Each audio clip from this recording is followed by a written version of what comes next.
Good evening, everyone, and welcome back to the Dripping Hartnell podcast, the only podcast on the internet where all of the hosts know the true identity of the Zodiac Killer, but aren't at liberty to say. I will give you a hint. It's one of the members of 1970s Stockport-based rock band 10cc. Which one?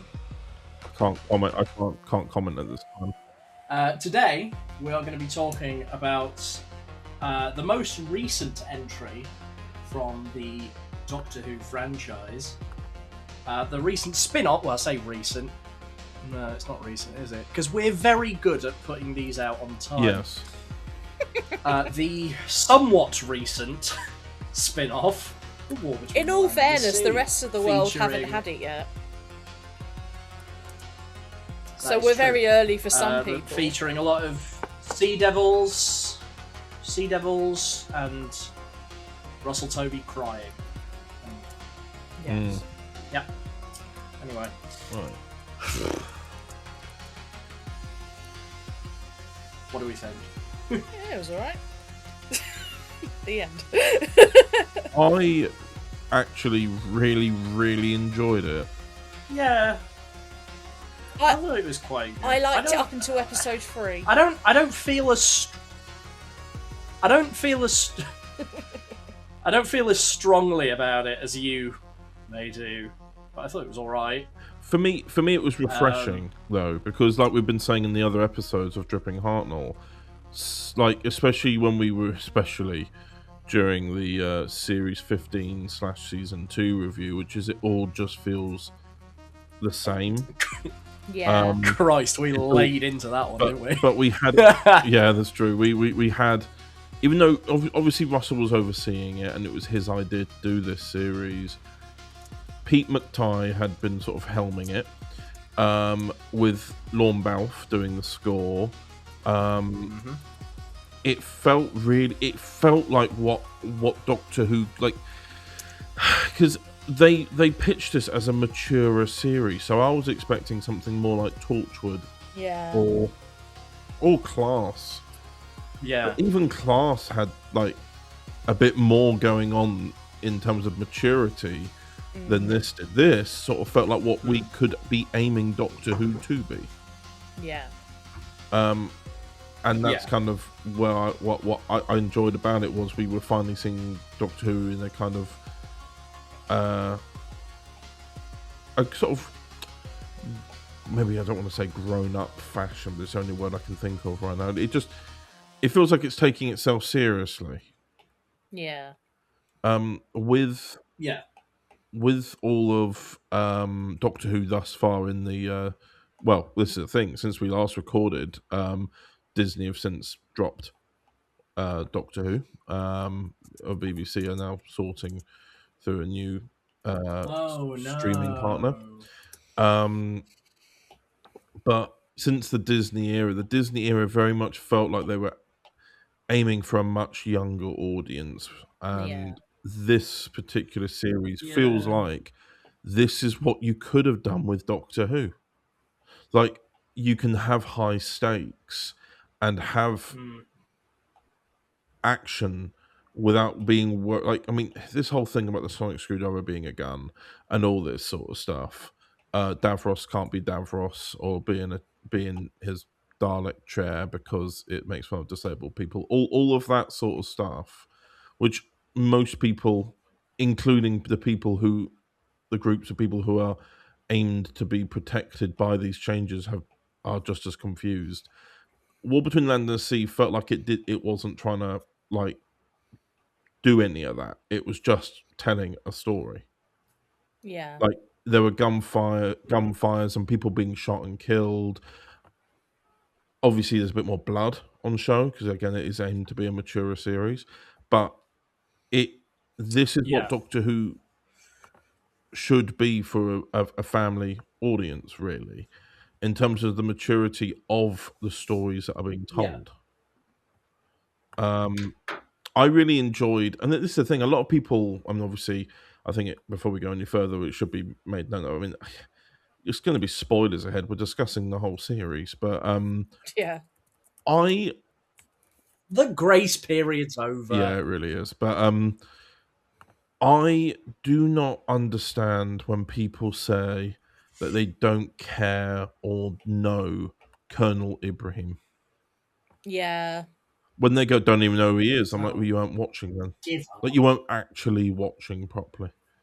Like, when they're saying, oh, we only know him, like, he's just a random character who's sleeping with Kate Lethbridge Stewart. And I'm like, well, in the 60th specials, I could agree because he didn't do much, but like that was his first time seeing him.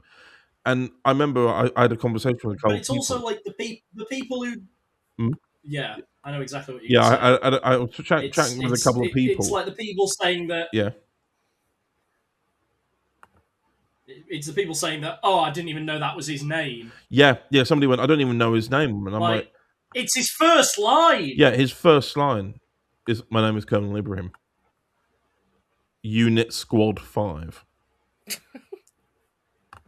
Yeah. He's literally saying this to the Doctor. Yeah.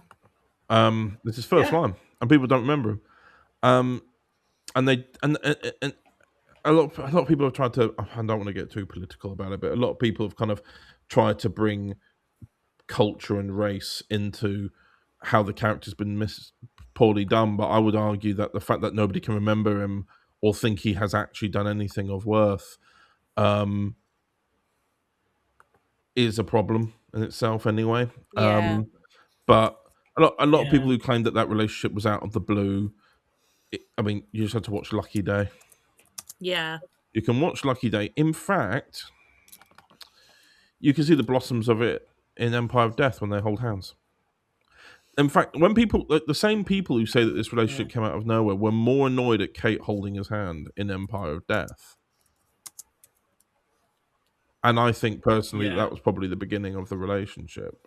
Yeah. Or maybe at least them realizing what they were. Yeah. I think it was great. Something that me and you talked about, Abby, was it was really nice to see, and it's very rarely represented in media, in a relationship where it's an older woman. Yeah. This is very true. Kate, I believe, is meant to be 60. Yeah, about that. And Ibrahim is... That was risky. Yeah. And well, I mean, that's the character. I'm not talking about Gemma Redgrave. And Ibrahim's like just, I think he's around 40. Yeah. He's got like the graying temples. They added a bit more. They added a bit more to him. He got grey quick, but I can't really. I can't really fault it. In about 6 months. Yeah, well, I can't really fault it when you've had Empire of Death and Reality War back This to is back. true. Very true. It was just I really enjoyed seeing Unit in a kind of a grungier light, and also I'm so glad we got more of Kate. Yeah, we got so much more of Kate, and absolutely. It's just been really I feel like all of the it's an odd one, considering that this technically marks the end of the Disney era. It picks up all of the side characters of the modern day setting and enhances them. It takes Kate Lethbridge Stewart from being just, I run Unit, and Ibrahim being, I'm running this in the background for her, and Shirley Bingham.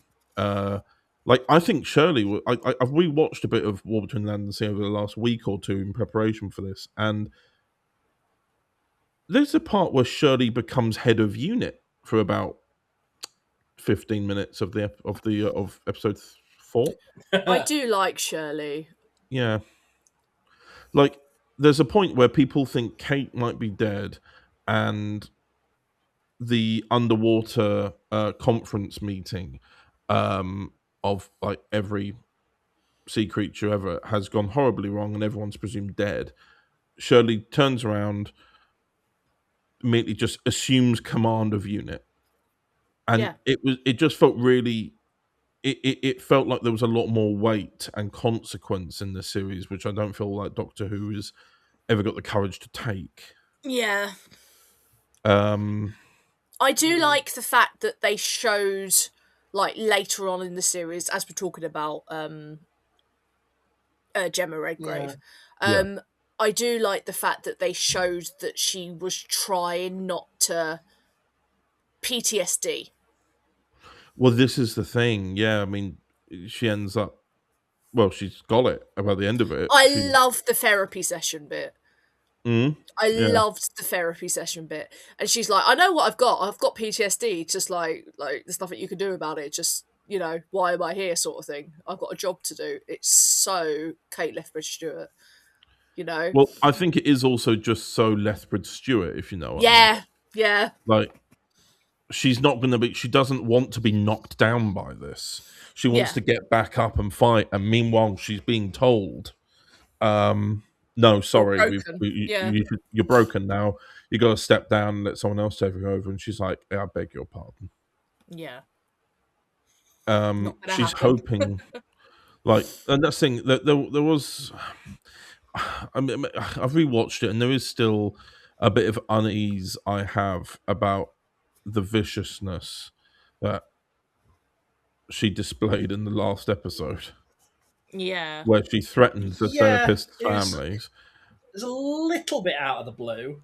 Yeah, and then obviously I get the joke at the end. I get the message at the end of the series where it's about, the water bottle being thrown away, that we never learn and all this stuff.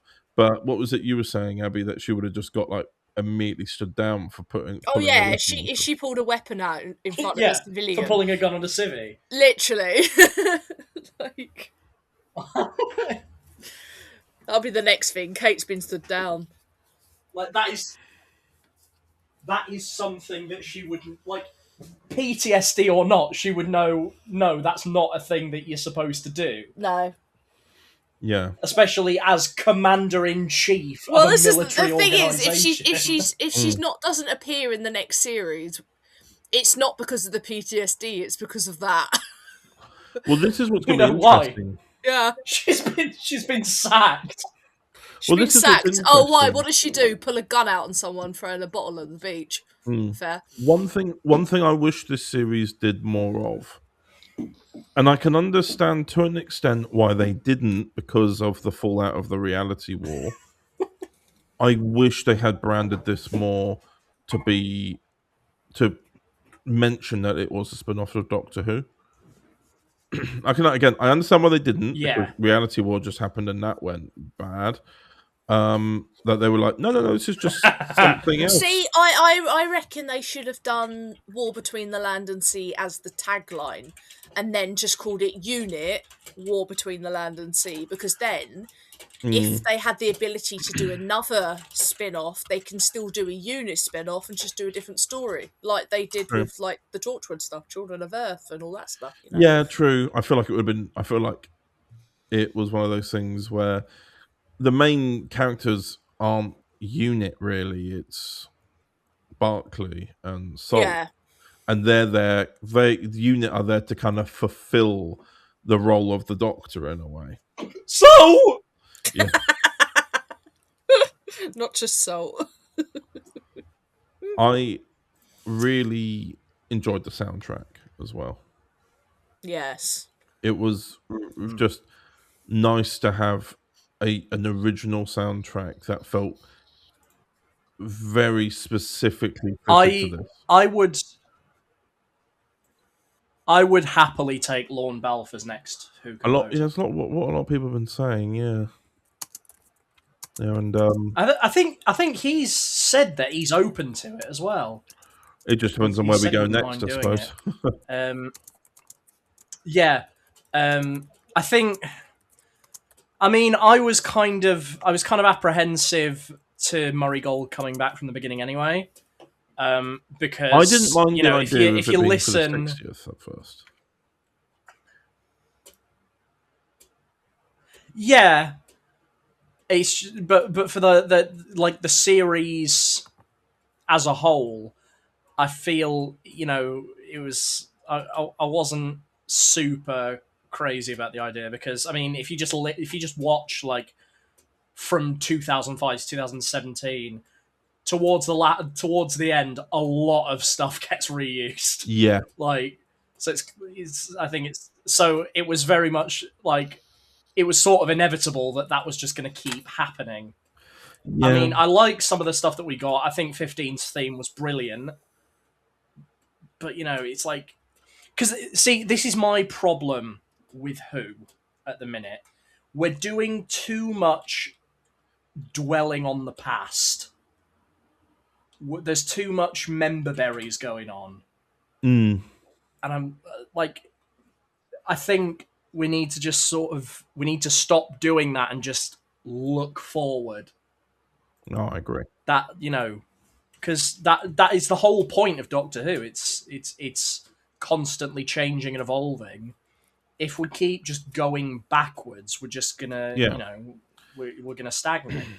So, which is why I'm very, I would happily, so I would happily take like, McTighe and Balfe as the next sort of producer composer team. No, I agree. So going to the series much more specifically, what did we all think of Barclay? He was very Russell Tovey, wasn't he? He was just Russell Tovey. Literally, I've watched that lad be in many a TV show, and he's very much typecast. So I feel like it would have been nice to get a different actor. At least he got to not be Russell T Davies just reaching into his bag. Though at least he got to not be gay for once. This is very true. But he does just seems to always play the same sort of characters. So whether they wrote the character for him, that's what I wonder. Did they write Barclay like that because that's what he's like, or did they write the character and then go, "Oh, he'd be good at this"? Or Russell's like, "I know a man. His name is Toby." It's like he's got the same first name as me. And Pete McTighe's like, don't worry. He's been in Doctor Who. He's been in Doctor Who before, but nobody will remember. And Pete's like, I swear, if you say the words Russell Tovey to me, I'm going to slap you. But what I liked about Barclay was that he just seemed like how people would genuinely react to this. Yeah, that's true. Like, because that's the whole point. He's just he's in the story totally by accident. He is like, he's not meant to be there, so he is just a normal fella thrust into this like apocalyptic scenario. But not only that, he has to be the most important person in it. I really appreciated that scene in episode 3. When he's saying goodbye to them, like his family or ex-wife and daughter, and he has that moment of tearfulness because it's so often that you see that kind of story, like you were saying just now about, it's a person who's arrived here by mistake, and then now you have to step up and get on with it. And there's so many characters who end up just never having a real proper emotional reaction to it and never going, "What the hell is this?" And then that I really, really appreciate that scene. You also like get little tiny bits of backstory about him in that moment, which not many people remember. Annoyingly, it's one of those things that like when he's talking about all the things he's been through, he just casually drops that he nursed his mum through cancer. It's like those little things that, you know, there was no other natural moment for him to have mentioned that. Yeah. But that's what I like about the Yeah. writing of this in comparison to what we've had recently in this era, where this era has been so expositional. Yeah. I felt like the writing here. Well, I think that episode was also written by Pete McTighe as well. And if there's anything about War Between Land and Sea that gives me a lot of excitement for the future, is that if Pete McTighe has a firm presence in where the show goes in the future in terms of writing it, which we can only hope, I'm really excited to see where that goes. Yeah. But I also really liked the neurodivergent representation with Kirby. A lot of people miss that.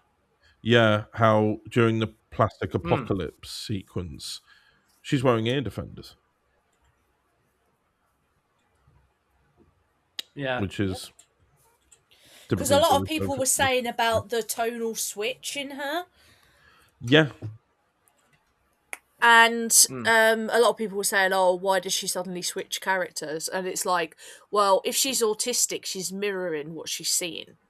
That she mentioned that she's in that picking it up. in that particular sequence in episode 3, she says, "Have you seen what they're saying about you on TikTok?" And he goes, "I don't really care." And she goes, "They say you're useless and that you're a traitor. I can't. What are we gonna do? How? Like everyone hates you." And then she runs off saying, "I hate you all." And then he has his moment where he talks and feels overwhelmed and gets very upset and gets a hug from his ex-wife Barbara. And then she runs in saying, I'm sorry, and all this, and it's very, it like you were saying, Abby, it mimics those autistic traits. Yeah, that are like, and I think it's only going to be seen by either parents of autistic kids. Yeah, because you got to exactly. think, you and me have got like an autistic son. Yeah, like so we notice the signs and we experience it firsthand. You know. I saw when she's watching the news in that hotel in that scene, she's doing that thing with her fingers. Yeah, she's fidget toying with her fingers. Yeah, I noticed that. And sort of rubbing her fingers and stuff like that, which is something something I've seen CJ do before. Yeah. But yeah, I thought that was nice, and it's one of those nice things where like it's in the background, but it's nice for those who know to see it and feel represented. It's not necessarily. It's not in your face, and if you don't realise it, it's not going to affect the story. No, exactly, and it's like the usual thing that I think we've talked about in previous Dripping Hartnells about this era, which is everything kind of being everyone being put on a stage and being highlighted and being like almost put as the odd one out, even though they're trying to. The whole message is inclusivity. Yeah. So it was just nice to see that as well. As well as that, with regards to this series, what did everyone think about Salt? I will say this. Right, I cannot say the word, Connor. The makeup. The prosthetics. That's the word, yeah. Was stunning. Yeah. Like, they looked so good. And it wasn't restricted either, but I did like how they made the not Sea Devils look in this particular series. Yeah. It looked seamless. It didn't look like bits of plastic had been stuck onto their faces, which sometimes happens when they're wearing like the masks and stuff. But even like the bodyguard soldier ones that stood at the back of Salt with the like spears and stuff, even they looked brilliant. Well, they were real masks, but then with CGI added to them to make them twitch and their eyes blink and everything like that. It was nice. But no, the like the CGI along with the word I can't say, prosthetics, were very flipping good. Yeah. I also, because obviously the behind the scenes documentary has come out since. Yes. Which I just found really fascinating to watch as well. The fact that because of how long the negotiation scenes were in the hall, they did the same system that they did in when they shot the episode Boom in series 14 / season 1, where they had all the those LED screens projecting the CGI landscape, Yeah. so they didn't have to green screen it. And they did that in the background of the water tank so that you could see the tunnel behind them, which would help Yeah. prevent having to extensively green screen, because those scenes, those scenes sometimes at times lasted 10 to 15 minutes, and there were so many of them per episode anyway. Yeah, it's just, it's been nice to. I think what's also nice is that with this series, there's been a beginning and an end, and Yeah. with the actual main series of Doctor Who, it's felt like they've always been putting back something.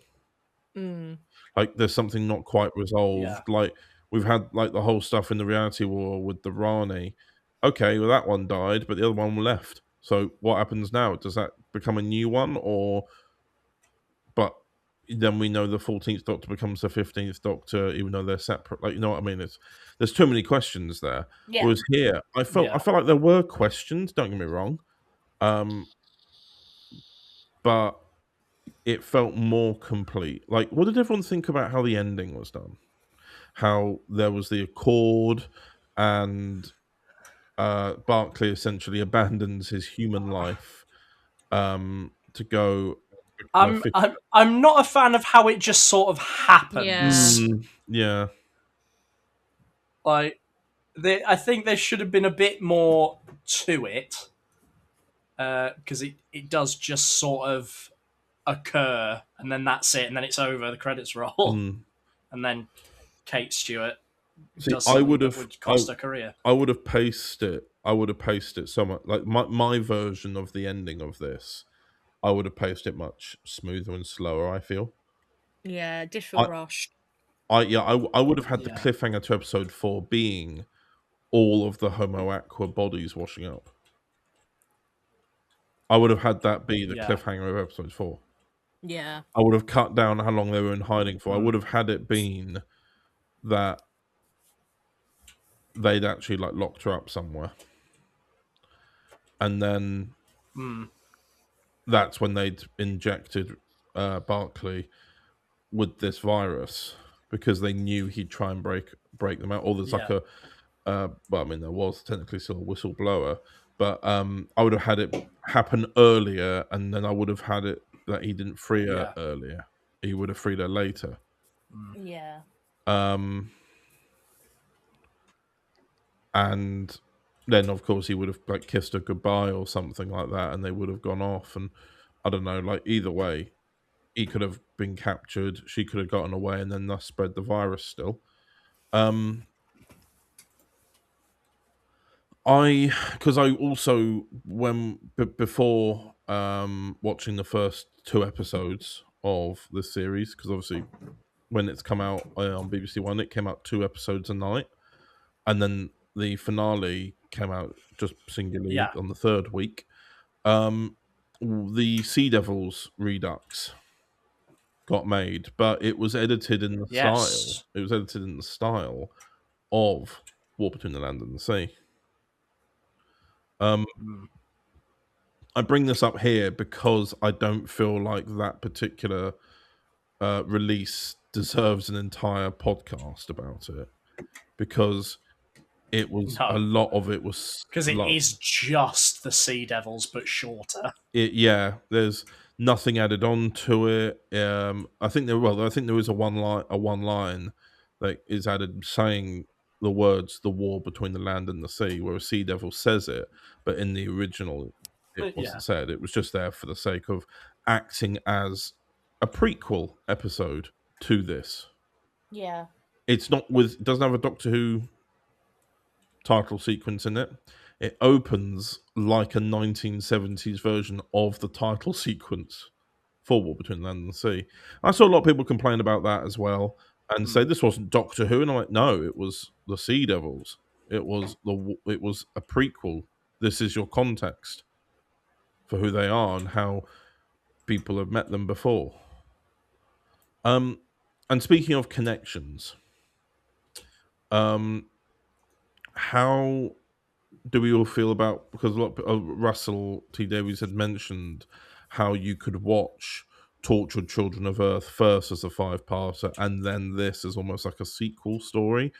Obviously there were references to Tortured Children of Earth, like with General Austin Pierce appearing, and also technically Thames House. They Russell confirmed that even though it's named Imperial House, in the series, it is meant to be the same building. They walk down the same corridors, and it's intended on being the same place where the 456 arrived, but this time rather than coming from above, they come from below. What did you all think about the connections? I haven't seen it. Right, cool. Yeah, I mean, I appreciate that they're not very overstated. They are just little things. So it's more of a Children of Earth is more of a loose prequel than anything else. Yeah, because if it was like really sort of over, if it was like really bashed over your head that like, oh, you're General Austin Pierce, you helped out with the 456, then it'd be like, oh, come on, right. Seriously. Well, this is the thing. Russell... You're just trying to get us to remember a thing that we liked. Well, Russell has said that has summed up most of the RTD2 era. Yeah, well, Russell has said that you can watch Tortured Children of Earth and War Between the Land and the Sea back to back as a 10-part series. No, there are enough. I think there are enough. No, you can watch them back to back, but as 2 separate series. I think that there are enough connections that you can watch them as kind of like 2 series that mirror one another. Either way, they're about. Yeah, I mean, they're both stories that mirror the mistakes of the past. And one's focusing on Torchwood. Unit are present in Torchwood Children of Earth, but very minorly. Whereas here, it's almost like a sequel series in the sense of its themes and what it explores. You know, we have a couple of unit officers in Children of Earth, but then here it's the fully fledged unit operation. And there's obviously no Torchwood. And you've got like I said, the same themes, the mistakes that governments and humans have made in the past on a planet that another alien species or terrestrial species that you might think look alien have decided to come to Earth or come to the surface and to call people out on it. Of course, you've got like the same some characters who haven't been seen since Children of Earth, which is like, I saw somebody say that because General Austin Pierce was part of the U.S. Army, that it seemed odd that he went and joined UNIT. But he does have a magnificent voice. Yeah. So I can see why. Yeah. Well, that's just Colin McFarlane, though, isn't it? Yeah, this is true. True. Obviously, I think when they were filming this originally, there was a lot of people complaining because there was a photo taken. I believe it was actually of Salt running on London Bridge. Yes. And there was people going, "This isn't a Sea Devil."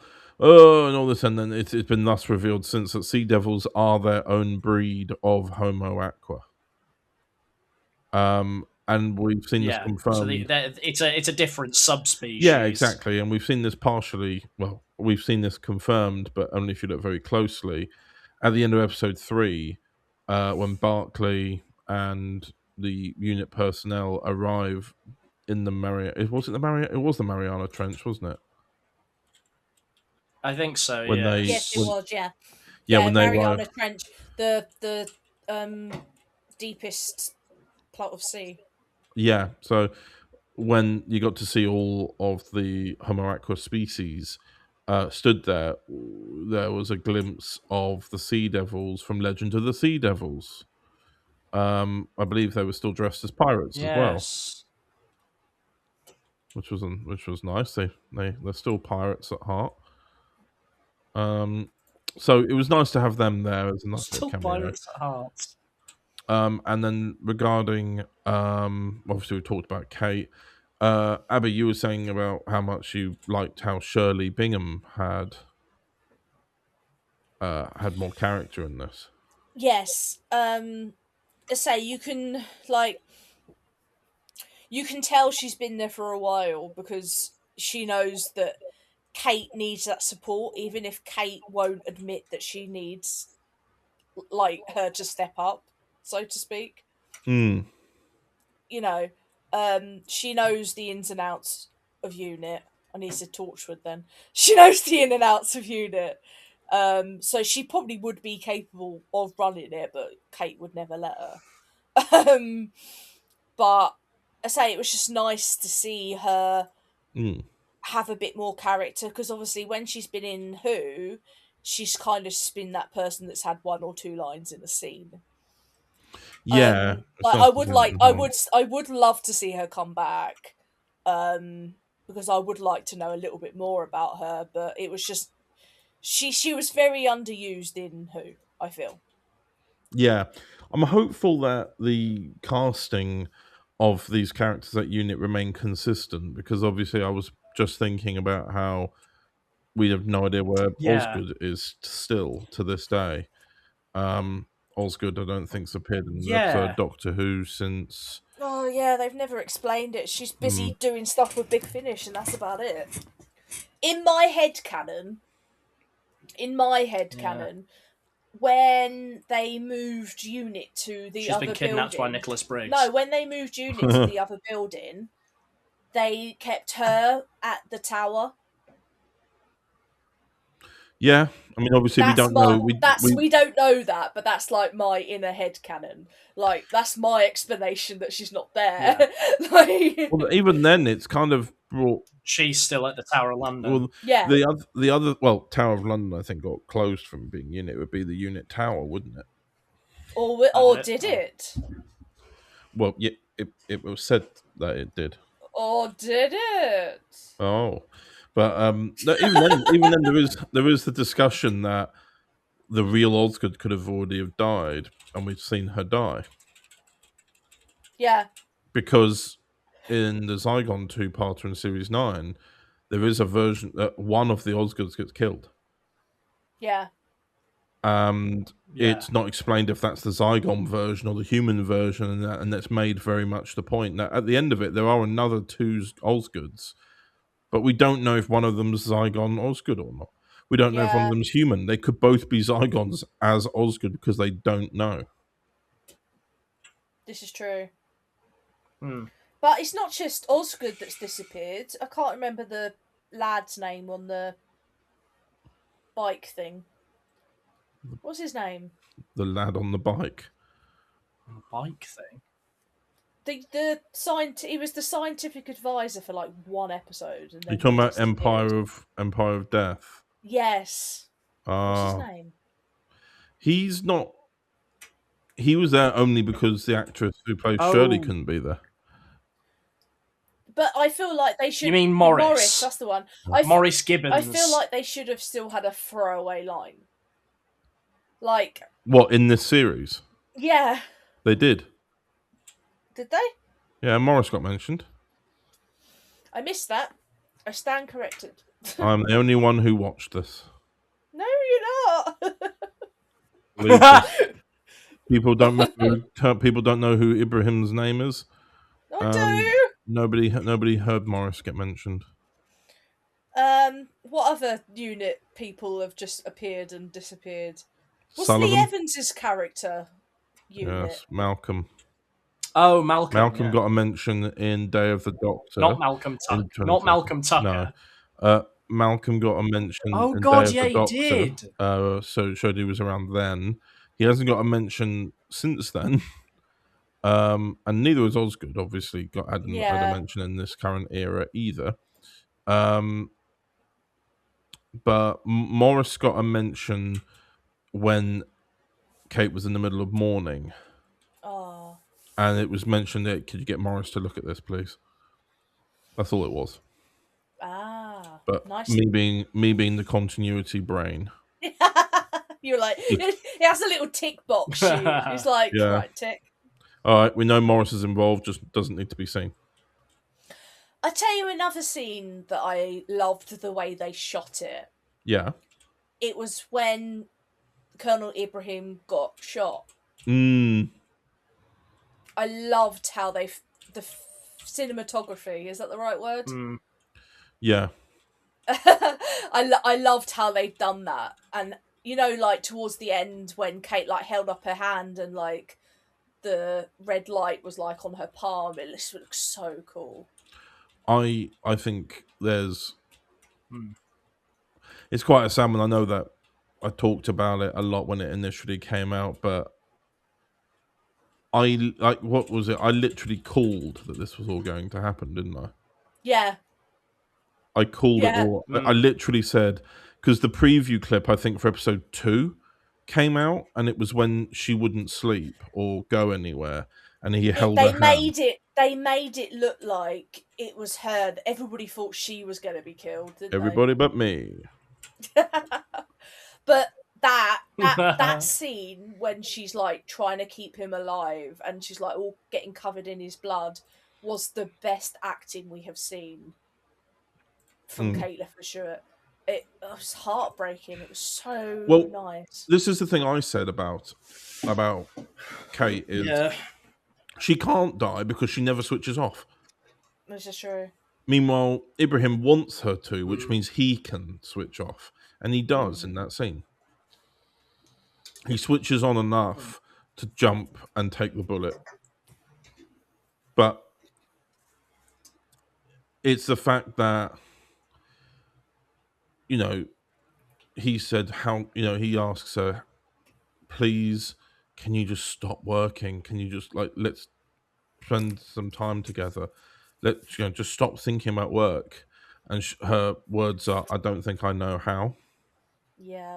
And then all that happens, and she immediately stops thinking about work. Yeah. Like, it was great the way they did it in... They shot it in slow motion, which was great anyway. But the kind of... It wasn't even, like, reverbed voices entirely. It wasn't, like, such a harsh reverb. Yeah. It was more like a kind of muffled echo of sorts. Yeah, it was like we were watching through the window. She said things when you watch it again with the subtitles. She says things that you can't hear initially because it's all part of the soundscape. Yeah.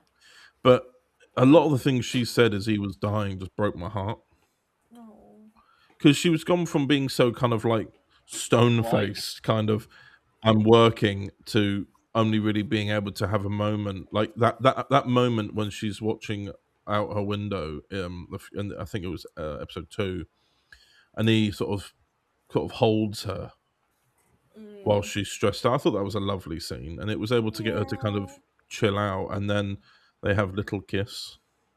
And then, but it wasn't until he was dying that which enraged all the Kate lesbian truthers. Yeah. But then it wasn't until he was dying that we heard the words, I love you. Please don't leave me, my darling. And all these things. Which is like she'd never said any of that before because she'd always had to pretend. Yeah. And of course the heartbreaking thing is that it was obvious to everyone anyway. You know, Shirley ends up saying, yeah, we knew. Everyone knew. And she was just in such shock that she'd had to hold the secret and stop herself from being so affectionate, and ultimately everyone knew and was happy for her and kept the secret with her. Yeah. But there's also, like, this is something I sort of thought about, which a lot of people were confused about the continuity of the character. And I was like, the flux happened. She had to pretend to be dead for 3 years. She had a husband and children, and she does still have a daughter that we know of who's in Dubai at the time of that series. She's obviously had to lose her family whilst the flux has been going on. Yeah. She had to pretend to be dead. So they probably moved on. Yeah. And she's come back, and they've all, she's literally had to marry the job. Yeah. Because she's done this now. Obviously, she had no choice. Of course, the Grand Serpent in Flux was trying to kill her, but she had to sacrifice her personal life with that. Because you can tell when you look at some of Kate's first appearances in Doctor Who, you can see how she can go home to her family at the end of the day. Yeah. You look at her in War Between the Land and the Sea, and you're like, oh, she absolutely has no life. Yeah. Like, she lives and breathes this. And sadly, I feel that the brigadier would be really sad about that. But that is also the landscape of this world now. Yeah. 100%. I hated the fact that I saw it in the behind the scenes, and it's so annoying that it wasn't seen as visibly in this series. But the fact that on her mantelpiece, there's a picture of the brigadier. Yeah. And there's all these nice sort of references to him always being around. He's always remembered. And I just wish we'd seen a bit more of that in this series as well. I get that, we're not looking to the past, we're looking to where we are now and the future. But it just would have been nice to have, because the only Doctor Who references we had were mentions of the Doctor. Mm. And I think that was in episode 1 where we found out Barclay actually met him. We assume the 15th Doctor. Yeah. From the description that he gave of how the Doctor was, I'm like, yeah, that's 15. That means it was probably Barclay somewhere in the one of the finales who drove the Doctor, and he could have driven the Doctor and Mel to Triad Technologies. That's true. He could have just done that. Yeah. He could have done anything. You know what I mean? He could have been anywhere in there, and it would have fit. Yeah. But then, obviously, Kate mentioning him as well.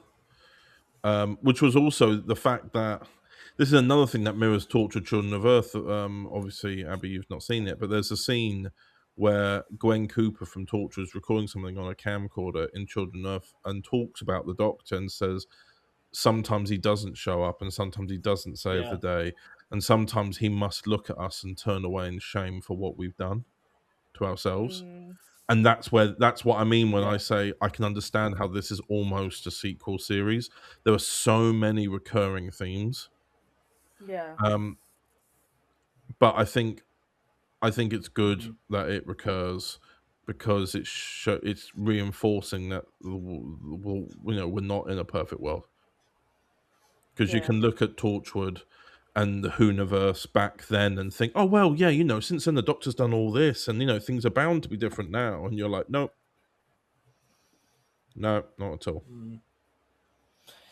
I say, overall, I liked this series up until episode 3, and then I feel like it kind of lost itself. I enjoyed it. I enjoyed the first 4 episodes. When episode 5 came along, I feel like it resolved itself far too quickly. It literally in the last. I remember when we were watching it, and when everyone had died, when all of them had just died miraculously, I looked, and we had 20 minutes left, and I thought, this doesn't feel like enough time to really show the measure of where we're going with this. Was it supposed to be a longer series? No. It was written originally to be. I think that what they said in the interview was it just kept getting longer. It was originally meant to be one big story, and then it became a 3-parter. Then it became eventually a 5-parter. And that this series was imagined and conceptualized at the same time as the Star Beast. See, I feel like it should have been 7 episodes. I would say 6. Yeah. Because I think what didn't help, what really didn't help, was we were being fed the episodes 2 episodes at a time, and then on the last week was only 1, Yeah. and thus everything felt way shorter. It felt so much shorter as a result, because we'd been used to an hour and a half for the last 2 weeks, and then all of a sudden we had 45 minutes. That's very true.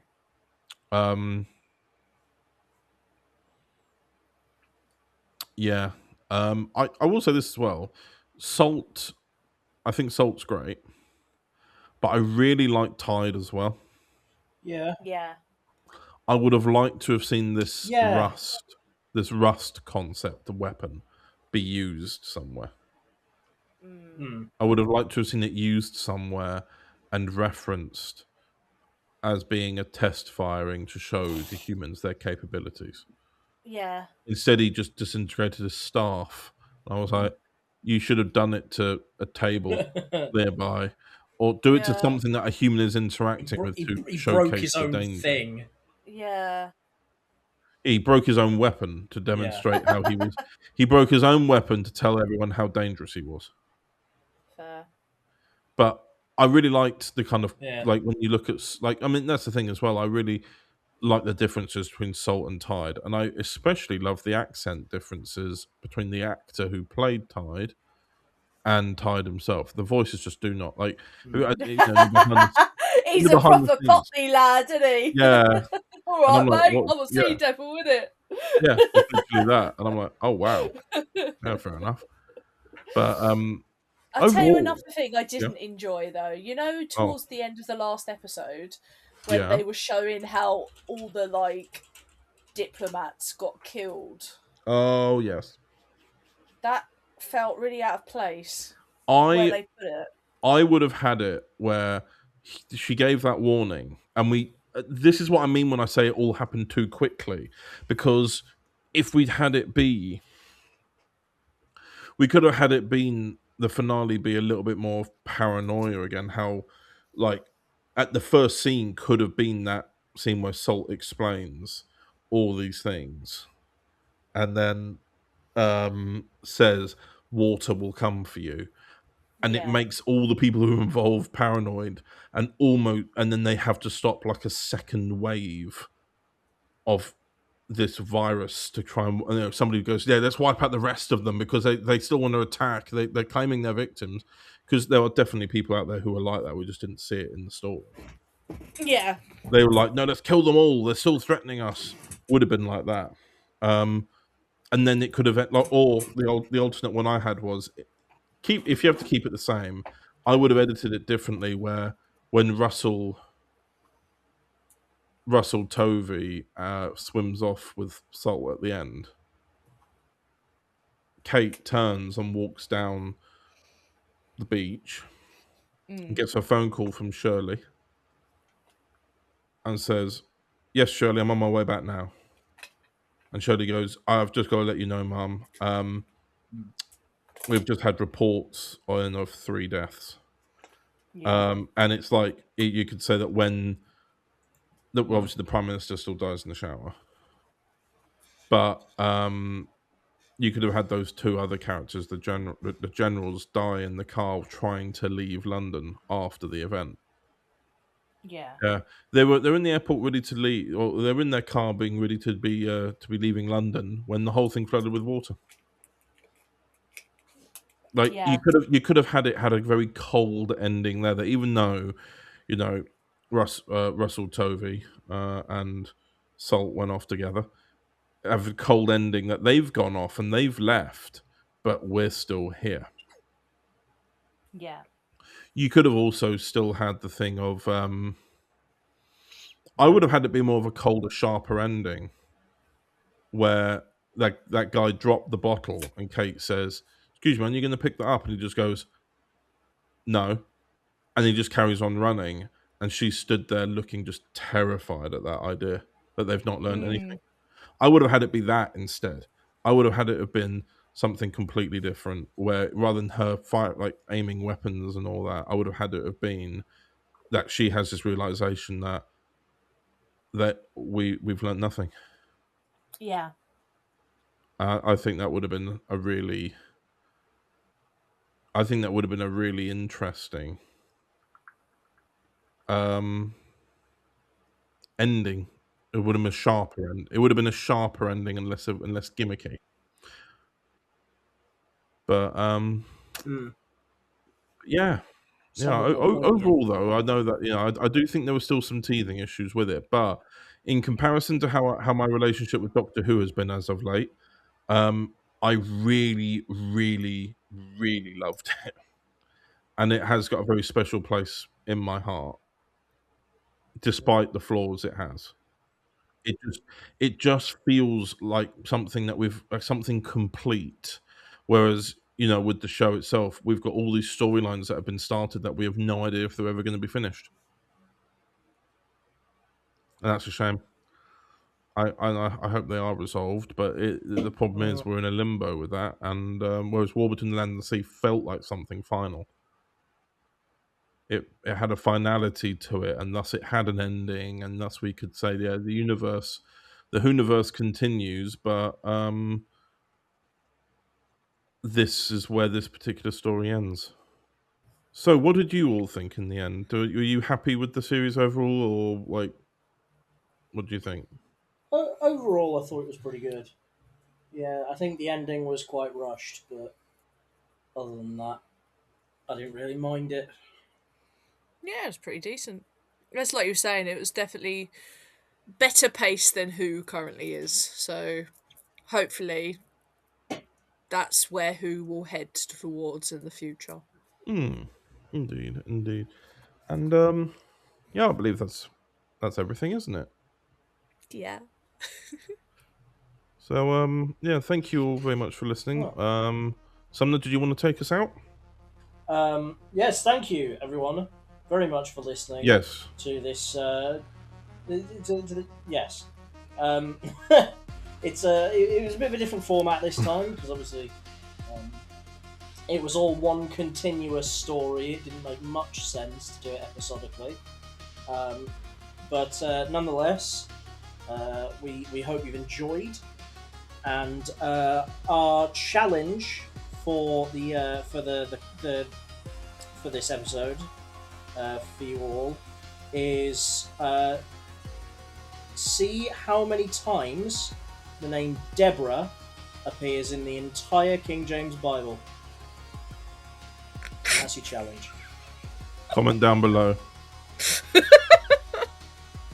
Comment down below. Yeah. And also, there will be answers.